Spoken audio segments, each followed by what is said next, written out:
It's time for the moment you've been waiting for. Da da da da da da da da. Da da da da da da da da da da da da da da da. Da da da da da da da.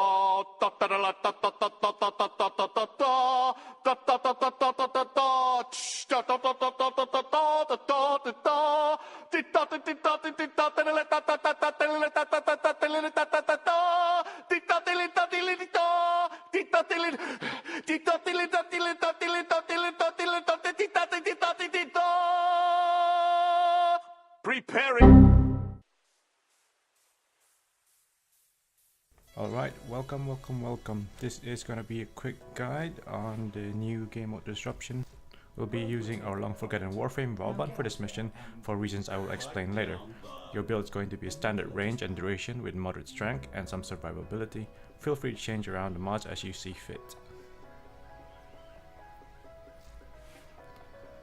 For your primary, it's going to be your strong rate with 100% status before multi-shot, and we can actually go with corrosive here for obvious reasons, but magnetic is just easier as you can use it to shoot out the magnetic anomalies if they spawn during the mission.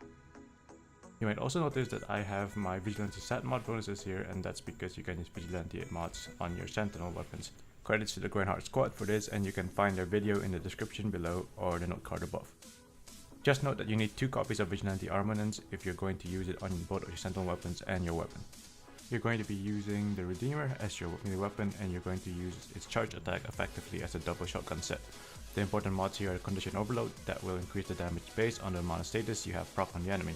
You can use dual stats mods here if you'd like, but this is sufficient up to wave 10. The Amalgam Organ Shatter is just nice here as it will reduce the time needed to charge your melee attack. The elemental damage of choice here is flexible, but again pay attention to the elements I'm using, as I will be explaining it to you in this codex here. If I can remember the name of the amalgam. Here we are. And as you can see here, this particular one takes higher damage from sources of magnetic and viral damage, and also the same goes here. And if you look at the rest, most of them are weak to magnetic, some of them are weak to radiation, but mostly magnetic. You can actually use corrosive as I noted earlier, but it seems like magnetic is the main weakness in all these amalgams. I probably should have mentioned this earlier, but the secondary weapon is flexible here. You can use status weapons to proc more status for your condition overload, or the catchment like I am here to easily clear the hordes of enemies with the unlimited punch shoe. Other things to mention is that the operator skill is flexible, but generic is good to maintain your energy economy, and also if you have the increased energy pool so that you can zip around the map fairly quickly.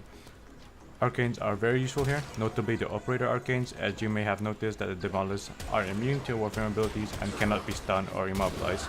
However, you can use Mega's lockdown operator arcane, and it is probably the only ability that can stun the demolists besides maybe the Exo, the epidemic arcane for your Za, but by far this should be the easiest way to crowd control the demolists. Upon finishing a rotation, try to keep one of the amalgams alive if you find one until the start of the next turn, so that you can quickly obtain one of the keys and have an early start. This is where I find Vauban very useful, as Bastille will keep the amalgam and any other enemy harmless between the transitioning period. The next amalgam cycle will show you what it means to be on the bleeding edge. As you can see in this video, the way to quickly finish a rotation is to hunt down the demolists, which can be tracked or down by listening to their beeping noises.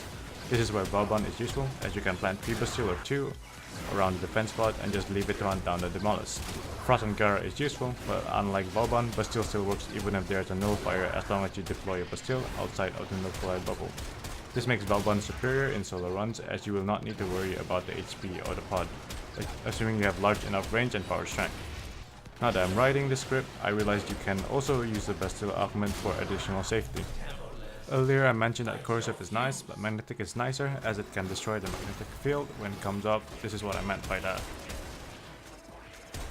I think it's important to mention as well that a particular amalgam will prove difficult to kill, as this one cannot receive any status procs, so this is probably where you must carry a decent pure damage secondary weapon, as your shotgun won't do much damage against it.